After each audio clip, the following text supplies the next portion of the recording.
Harry's tragic end after marrying Meghan Markle, Part 3. Plan to betray a royal. Hello, and a very warm welcome to the Sussex Daily News YouTube channel.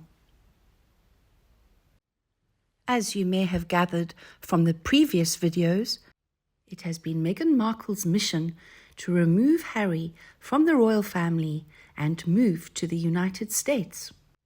And now I will continue with the story. Meghan had not had a clue as to what to expect when she entered the royal family, and so indeed did Harry have no idea what he was getting himself into by leaving the family. Meghan had told Harry that it was not enough to simply live a life.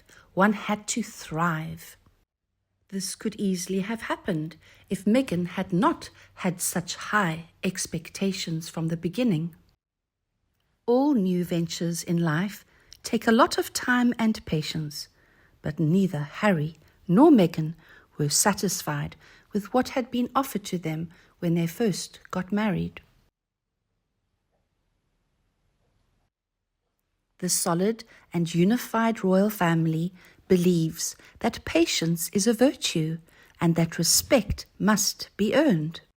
But Harry and Meghan have always selfishly put themselves first and have never been willing to make any compromises. The royal family had said that no decisions had been set in stone. They had given him more time so that he could think about what his proposal entailed and justify it. But unfortunately, Harry would not budge. So Harry and Meghan wanted to quit as working royals. Some of the public thought that they were either brave or simply idiotic.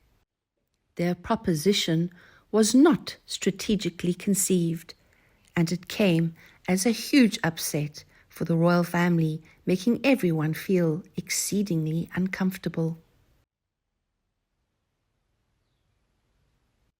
Harry has always had a Peter Pan complex.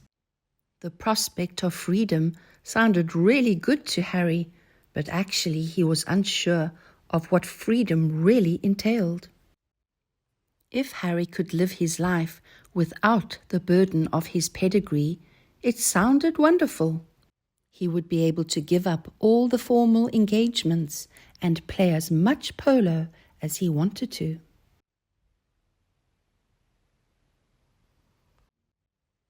Harry had been keen to give up his responsibilities that came with the aristocracy. Harry saw responsibility as nothing but a trap. Harry has no idea what noblesse oblige means. It seems very unlikely that he would ever go out there and set up a foundation in order to appear humanitarian. Harry saw his departure from royal duties with naive optimism. He was excited at being independent for the first time in his life, making his own decisions as well as his own money. Harry had wanted to protect his children from suffering the way he had while growing up within the royal family. He had thought that everything would have run smoothly because now he had Meghan to help him work things out.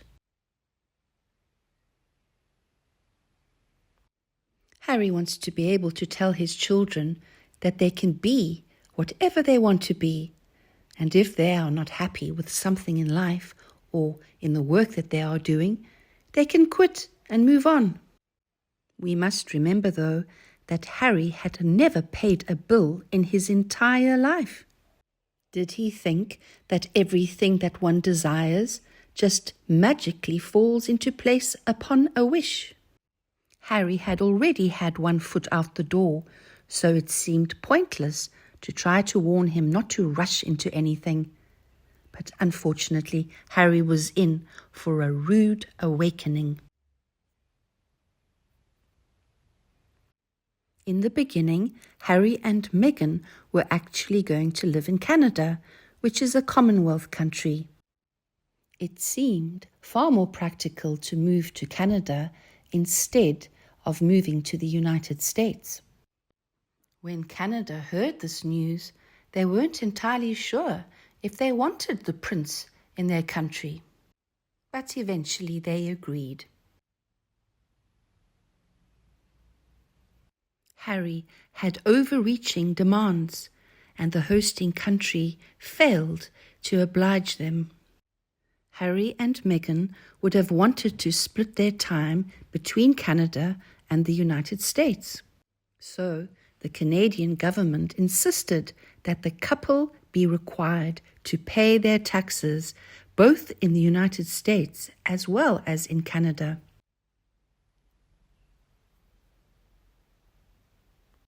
Things were not going as smoothly as Meghan and Harry thought they would. Harry had simply not thought things through. Harry had been left feeling very vulnerable when the Canadians refused to pay for their enormous security expenses. Canada had seen no reason why they should be obliged to pay for this young prince's protection, and so the couple quickly departed and moved to California. Harry was mistaken in thinking that his personal security was his God-given birthright. Harry had been delusional in thinking that funds would be coming from the royal coffers just because he was gracing the world with his presence. Harry had thought that he would receive security for the rest of his life simply because he is Prince Harry. Harry had been foolish in thinking that the royal purse strings would always be open for him. As a non-working royal, Harry would be reduced to the status of the ordinary man in the street. Harry had been indignant and seen this as a gross injustice. Harry's view was that he might have left his position within the royal family, but that did not stop him from being a prince. And by being born a prince, Harry felt that he was owed security. Harry needs a reminder that this does not happen when you run away from home.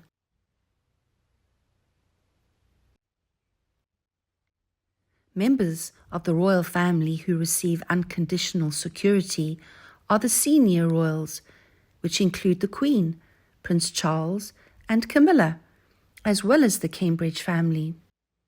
Other royals, such as Princess Anne, only receive security when they are performing royal engagements. Other than times like this, they do not receive publicly funded security at all.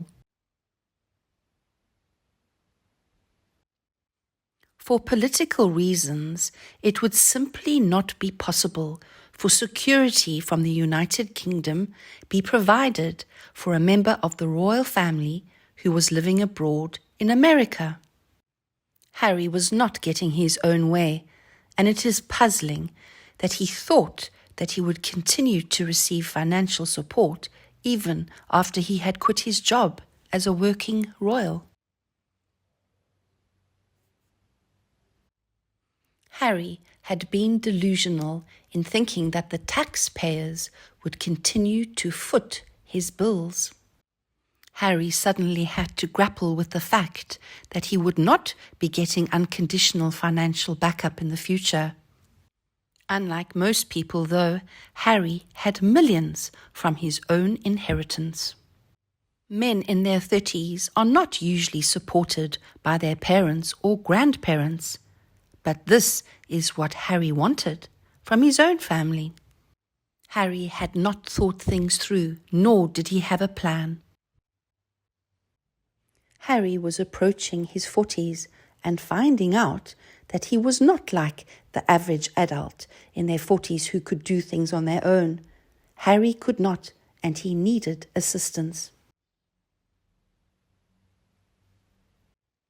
Fortunately for Harry and Meghan, they received a generous offer of a house in Southern California, together with full security. In the blink of an eye, the couple moved from Canada to Beverly Hills. So the couple arrived in California like displaced refugees. They took solace in a secluded Los Angeles compound with their 10-month-old son, Archie. Who knows what work the couple intended to do, because all that was important for them was so that they could live as normal a life as possible.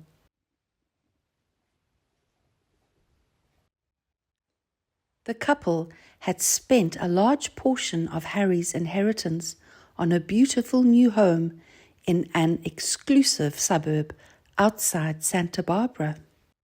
The mansion had 9 bedrooms and was on 7.5 acres of land. They had the space and decided to rescue factory chickens. The significance of these chickens as part of the fabric of the Sussex's new life was largely unnoticed. The couple then tried to land some business deals.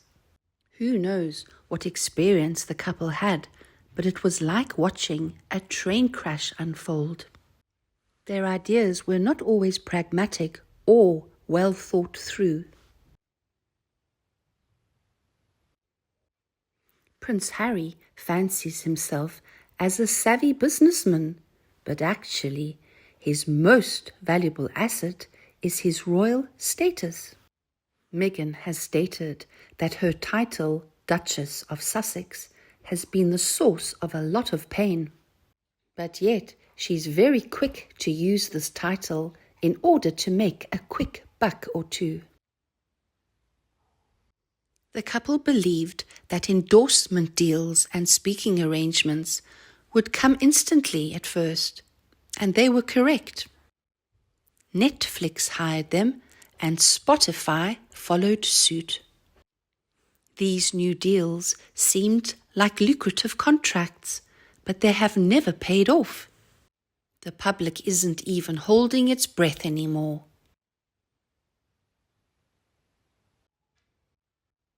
There were business deals on the table, and the couple had their chickens who were clucking around in the backyard of their mansion, but it did not seem that the Sussexes were enjoying their newfound freedom. Meghan's attempt to mentor 2 women who had lost their jobs due to COVID was ill-fated.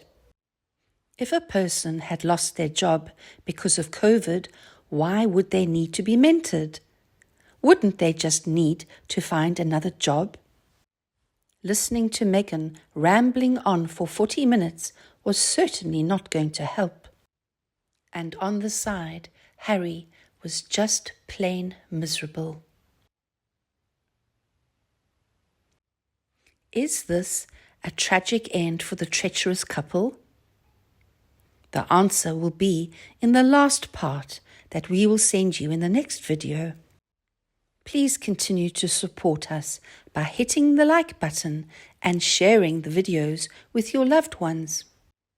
Don't forget to subscribe to the Sussex Daily News channel so that you do not miss any new news from our team. Now goodbye and see you in the next videos.